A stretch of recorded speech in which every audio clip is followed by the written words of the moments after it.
Hi అందరికీ.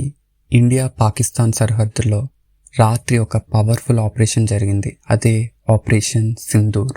ఇది Indian army, air force, navy పాకిస్తాన్కు చూపించిన జస్ట్ ట్రైలర్. టార్గెట్స్ పర్ఫెక్ట్గా మిసైల్స్తో స్ట్రైక్ చేసిన super speed action strike.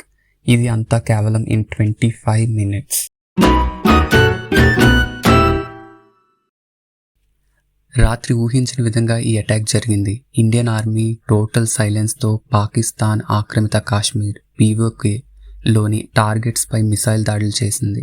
Attack timing రాత్రి 1:05 నుంచి 1:30 వరకు. జస్ట్ 25 నిమిషాల్లో పని ముగించేశారు. ఈ ఆపరేషన్ ఏదో క్విక్ రియాక్షన్ కాదు. ఇది ముందుగానే ప్లాన్ చేసిన మిలిటరీ మాస్టర్ స్ట్రోక్.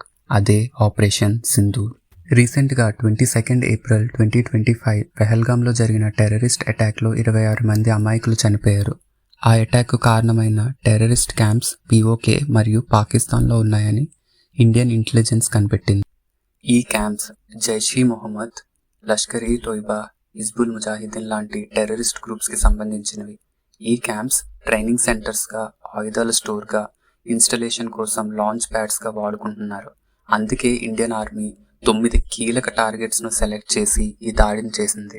ఆ 9 టార్గెట్స్ ఏంటనంటే పాకిస్తాన్లో బహవల్పూర్, జైష్-ఇ-మొహమ్మద్ హెడ్ క్వార్టర్స్, ఇది 15 ఎకరాల complex, Pulwama, Uri, Pahalgam attacks plan చేసిన place, and Muridke Lashkar-e-Taiba training camp, and ఇది హఫీజ్ సయ్యద్కు సంబంధించిన మరియు కార్గిల్ ఆపరేషన్కు సపోర్ట్ చేసిన place. Sialkot Kalan advanced IED and sniper training camp, బాంబులు తయారు చేయడం, స్నిప్పర్ ట్రైనింగ్ స్పెషలైజ్డ్ కేంద్రం ఇది. పాకిస్తాన్ ఆక్రమిత కాశ్మీర్ POKలోని targets: Muzaffarabad, Lashkar-e-Taiba launch pad, కాశ్మీర్లోకి ఉగ్రవాదులను పంపించే ముఖ్య హబ్ ఇది.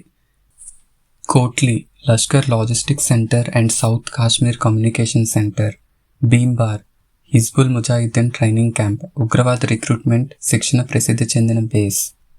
Tiger camp, Hizbul and ISI linked site, చిన్నపిల్లలను టెర్రరిజంలోకి రిక్రూట్మెంట్ చేసే camp. Chakkamar, Lashkar and ISI transit point, ఆయుధాల స్టోరేజ్, ఇంటర్నేషనల్ కదలికల కోసం వినియోగించే hub. Gulpur, Lashkar-e-Taiba hideout spot, senior ఉగ్రవాదులకు హైడింగ్ జోన్గా ఉపయోగించే ప్రదేశం ఇది. ఈ ఆపరేషన్లో Indian army, air force, navy కలిసి ప్లాన్డ్గా ఇంప్లిమెంట్ చేసిన సక్సెస్ఫుల్ ఆపరేషన్ ఇది. ఇందులో Rafale jets, Sukhoi Su-30 MKI jets, Mirage 2000 jets, Heron drones, SCALP precision missiles, Hammer precision missiles use చేశారు. ఈ మిసైల్స్ సర్జికల్ టార్గెట్స్ని పర్ఫెక్ట్గా హిట్ చేశాయి. సైట్ డ్యామేజ్ చాలా తక్కువ జరిగింది. శాటిలైట్ సర్వేలెన్స్, డ్రోన్ ఇమేజెస్తో రియల్ టైంలో మానిటర్ చేశారు.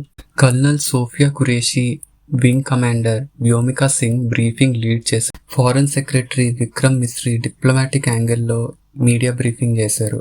ఈ బ్రీఫింగ్తో ఇండియా ప్రపంచానికి క్లియర్ మెసేజ్ ఇచ్చింది, ఇది సెల్ఫ్ డిఫెన్స్ కోసం చేసిన అటాక్. ఈ అటాక్ UN చార్టర్ ఆర్టికల్ 51 ప్రకారం లీగల్. పాకిస్తాన్ ఎప్పట్లానే విక్టిమ్ కార్డ్ ప్లే చేయడానికి ట్రై చేస్తుంది, కానీ ఇండియా గతంలో డిప్లొమాటిక్గా వార్నింగ్స్ ఇచ్చింది. ఈ క్యాంప్స్ పాక్ ఆర్మీ, ISI సపోర్ట్తో రన్ అవుతున్నాయని ఇంటెలిజెన్స్ కన్ఫర్మ్ చేసింది. పాకిస్తాన్ యాక్షన్ తీసుకోకపోవడంతో ఇండియా ఈ ఆపరేషన్ టెర్రర్ క్యాంప్స్ ప్లాట్ చేసి టార్గెట్ చేసింది. ఇంట్రెస్టింగ్గా PM మోడీ ఈ దాడి గురించి డైరెక్ట్గా మాట్లాడలేదు. బదులుగా స్పేస్ సెక్టర్లో ఇండియా ప్రోగ్రెస్ గురించి చెప్పారు. ఆయన ఫారెన్ ట్రిప్స్ క్యాన్సిల్ చేసుకోవడం చూస్తే సిచ్యువేషన్ సీరియస్నెస్ అర్థమవుతుంది. కానీ Indian army, air force and navy మనందరితో తోడుగా ఉన్నాయి. ఫ్రెండ్స్, ఆపరేషన్ సింధూర్ ఇండియా టెర్రరిజంపై ఎంత స్ట్రాంగ్గా ఉందో చూపించింది. ఇది జస్ట్ ఒక అటాక్ కాదు, ఒక మెసేజ్. ఇండియా తన సెక్యూరిటీ విషయంలో కాంప్రమైజ్ కాదు. మీరు ఈ ఆపరేషన్ గురించి ఏం ఫీల్ అవుతున్నారో కామెంట్స్లో షేర్ చేయండి. ఈ వీడియోని లైక్ చేసి ఛానల్ని సబ్స్క్రైబ్ చేసుకోండి అండ్ సపోర్ట్ చేయండి.